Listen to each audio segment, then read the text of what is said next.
Hello guys, welcome to part 2 of making my fursuit. I still don't have a name for this, but in the things that I've done since the first video, I have tried to completely line the inside, which is very hard. I tried following some tutorials, it didn't really work for me. It is a rush job, to be honest. But this is also my first fursuit, so it's not that bad. I will say I already got the eyes in. The eye blinks in. I haven't glued them down yet. I'm waiting till I do this next part, which is going to be taking duct tape and doing half the face and drawing the pattern on there to hopefully put onto the fur and finally get the fur cut out. So that's what today's video is going to be all about. Now I have tested this already with the ears, and I did get some patterns like this. I put those together and I hand sewed those, and I do have the ears. So this is what the pattern is supposed to, be able to come to. So the ear is big. I was not expecting it to be this big and fluffy. I may take the clippers to kind of, clip it down. I already did that to the this size fur right here, but the outside is still that long luxury shag 2-inch. But overall, it looks very floofy and I love it. Yeah, so let's get this onto this, so therefore we can make this. Time lapse. Okay, so I got some tape pieces already lined up, but the first thing I'm gonna do is I'm gonna take this black Sharpie and I'm gonna mark down the center of the head, because what we want to do is, even though this is my first time doing a fursuit head, it is a little uneven on both sides, but I think it's pretty much even to where if I do it in fur, it shouldn't be that much different. And plus, remember, foam is squeezable, so if you need to squeeze it into a tight space, it can, as long as you use a good stitch. So unfortunately, the sewing machine has been kind of fiddly with me, so literally I hand sewed the ears all with a blanket stitch. Which gives me more control, and I know that's a very sturdy stitch, so I might be using that for the head itself instead of actually using the sewing machine. So yeah, make sure you know how to do a blanket stitch. It's very easy, you can look it up online. But yeah, let's go ahead and find the middle and mark down the middle. Okay, now that we have that done, what we're going to do is we're going to start by taking these pieces and we're going to line them up directly on that line. And now, one thing I tried to do this earlier and I failed miserably, and that's because I went too fast and not even though I tried to make everything as flat as possible, there's a lot of creases and it just wasn't fun. So this part you're going to have to take your time on. So you may see me, cutting the tape here and there to make sure it lies evenly flat, because if you just lay it down on a curved surface, you're gonna have different bumps and textures, and you don't want that. So you want to make sure that it is as flat as possible.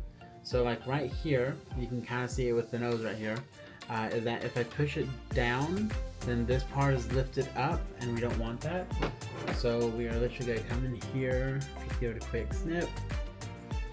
So now we can leave this part up and put this part down. So now it's a little bit more flat. So we're gonna do that with the pieces of duct tape and go from there. So.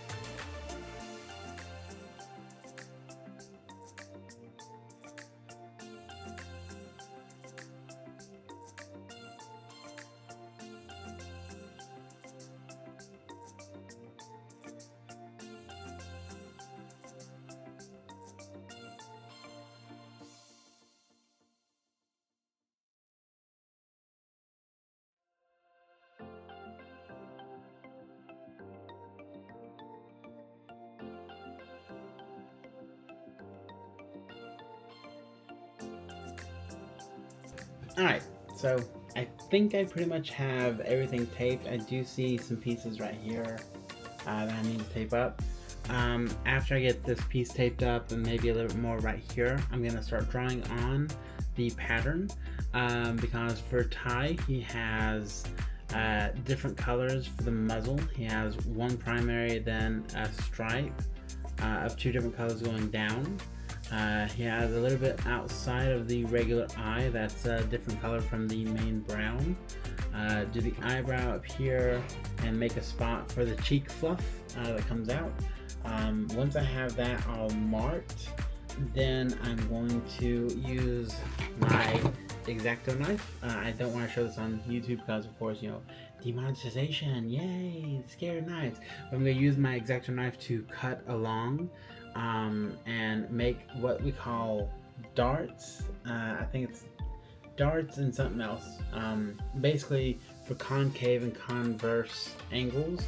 So like when I take this off, it's gonna be all in a circle. We're gonna have to cut little marks in it to where it can lay down flat against the paper. So let's try that.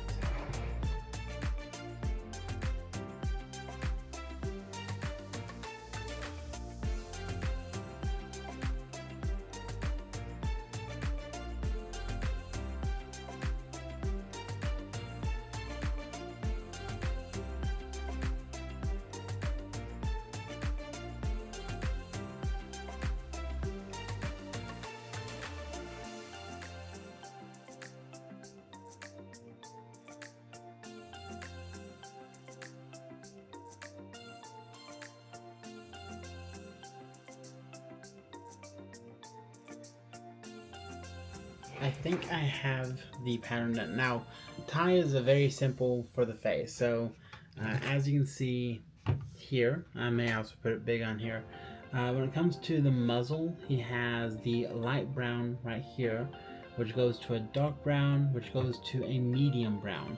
On the face right here, you can, let's see if I can turn it around a little bit more. You can see that there are some dots right here. Those are like some of the dark brown, like whiskers. So I'm not sure if I'm going to cut those out or if I'm going to glue those on. Most likely I'm going to try and cut them out because I think it would be a little bit more seamless. Then for his eye, it has like a little bit of a light brown that goes to the medium brown. Of course, we're going to use black for the eyebrow. We're probably going to actually use black as well for this part because I couldn't find a dark brown that was suitable for this. Hence why his ears have black on them instead of a dark brown. But I actually also like the color combo a little bit more. And then I put a little line right here for the cheek fluff. So whenever I cut out everything, I'm gonna put a little incision here. So therefore I can stick the cheek fluff through. So therefore whenever I sew it all up together, he has a nice little bit of cheek, that light brown cheek fluff. So I think this is good. Now what you're gonna see me do is cut it all out, put some darts in it to make sure it lays flat against the paper, because I'm gonna put this on paper. Because if you just put this by itself, if you just lay it down, you're gonna have a bunch of creases and it's not gonna go flat together. It's not gonna work well together. And you gotta mark those darts with little creases. You may see also right here that some of them have little lines. This shows where they connect. I'm also going to take a picture of this by itself, so therefore I know how it looks together. That was one thing I did wrong last time. I'm going to take a picture of how this looks together, and I'm also going to mark on there. So this will be muzzle, this will be the side of the muzzle in the different colors. This will be the eyepiece in the light brown, the eyebrow in the black, so on and so forth. So you guys see me do that, and let's continue.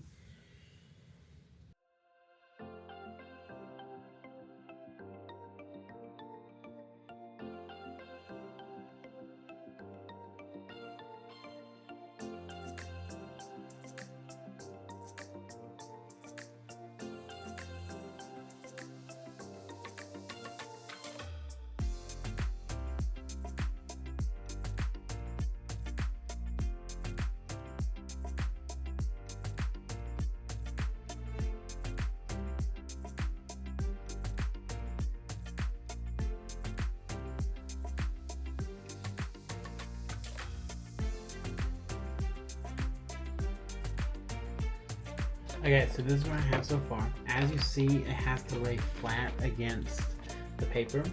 So what I'm gonna do when I cut these out later is I'm gonna cut these out and then I'm gonna add like a centimeter, or well, I'm gonna add about half an inch to this, so therefore I can have seam allowance. Because especially if you're gonna be hand sewing by hand, you want to have enough to where you can clip it together, sew it, and still have enough room to cover the entire part of the foam. So I'm going to continue doing this. So I'm going to be doing the rest of this, and after I get done with this, and in next week's video, we're going to be cutting it out of the fur and starting to sew it all together. So thank you all so much for watching. I'm going to finish this up. But until next time, ta-ta for now.